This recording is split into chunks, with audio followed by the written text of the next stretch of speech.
Guys, welcome back to another one. I'm just opening the garage at the moment. It is absolutely pissing it down, but I've just bought a new car. If you can't tell by the title, I've definitely put it in the title. I bought a Cupra K1.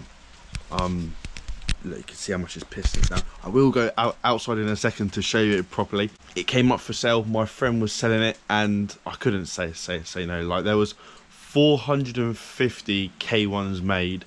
Half of them have probably been crashed, so like to even see one is really rare, let alone to own one. I couldn't say no. This one is modified as well. We will talk about it, but yeah, it's candy white K1. I think I'll be putting it up for sale. I just can't get rid of the Clio. I know it sounds stupid, and to the average person it doesn't make any sense. It's just not my kind of car. That being said, I have got a couple of clips. One I can't post, and the second one I'll put in now. It sounds incredible. The exhaust is standard, it's got a small blow, but the front of it, like the intake, sounds incredible.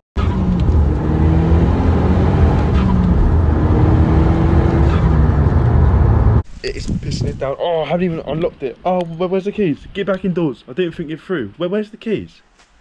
They're in my pocket. Oh my god, now this is all wet. It's going to be an awkward video because it is pissing it down, so I don't really know where to stand. Alright. Let's go sit in the car or something. Jesus Christ. Yeah. Candy white. No! It has got problems with the door locks. They don't always work. There we go.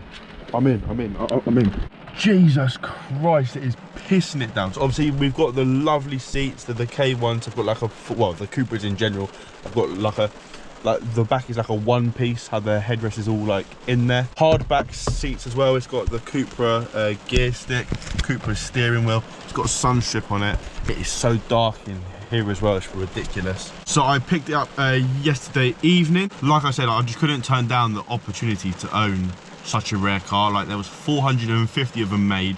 I can't imagine there's that amount left on the road because these do fall into some bad hands. It's essentially a front wheel drive Audi S3. This one is in candy white, which I think is the best color for it. There were some other colors, but I think if it's not candy white, it's not worth your time. It's pissing down with rain, but I want to show you the size of the intake. It is absolutely ridiculous. But yeah, interior is mint. Like I said, I'm probably going to be selling this car, so to have like a good base is nice. Let's see if I can turn on the light back here. What is that? But yeah, no, you can't see.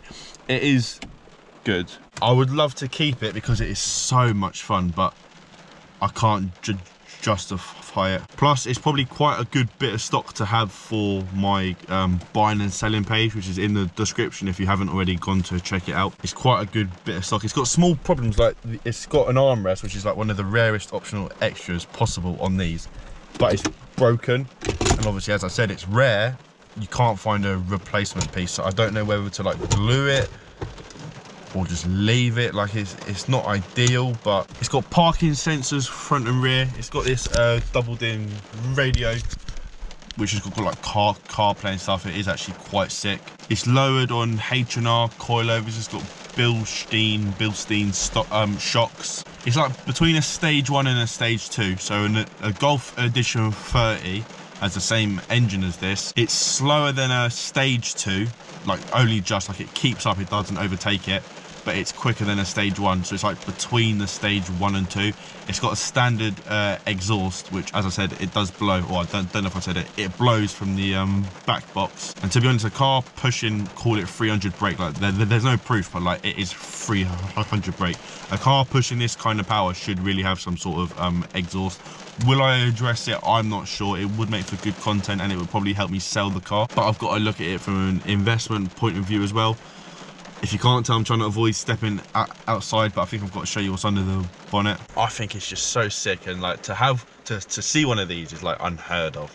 So to own one, yes, I'm not driving it, yes, I'm selling it, but to just have one on the driveway is so sick. Let's get in the rain. Just quickly though, let me show you the back of it. Oh, the rain is calming down a tiny bit. So you've got the like hard back seats. The seats are in beautiful nick. It's on 122,000 miles, which isn't exactly low, but you wouldn't be able to tell. This is the front of it. It's just got a D-badge grille. I'll pop the bonnet. It hasn't got that big of a panel gap. It's got these like graphics on the side of it which say Cupra. I was going to take them off, but seeing it now in person, it is nice. The bumper doesn't sit perfect. I think one of the previous owners had like a lip on it, and it must have like scraped or something. It's missing the caps on the sills as well. It's got a wrapped matte black roof, or satin black, same as the spoiler as well. The spoiler is so sick, like how it comes out. I just think the back of this car is the selling point. It's got like tinted lights as well. Not the biggest fan, but it appeals to someone. And then under the bonnet, look at the size of that intake. That is ridiculous, and apparently that's not even the biggest one they offer. It's got uprated coil packs as well. It does run quite rich, which I think is like it might be like quite a safe tune. I'm not sure, haven't really looked into it. As I said, there's no proof. Apparently it was done by Revo. If you're like hard on the power, it does smell quite badly of fuel, but then again, it's not exactly the worst smell to have. So yeah, I think I will be selling the car. It's actually cheaper to insure than the Clio, but I don't want to get rid of the Clio. So yeah, let me know your thoughts. If you're even interested in this car, drop me a message. Y3S Autos, it'll be up for sale on, and yeah, hopefully I'll see you again. I can probably get some good content from this car for the, hopefully I don't have it for too long. It's quite a lot of cash I've got tied up in it, but no risk, no reward. So yeah, I've got a K1. I don't know why, but yeah, cheers.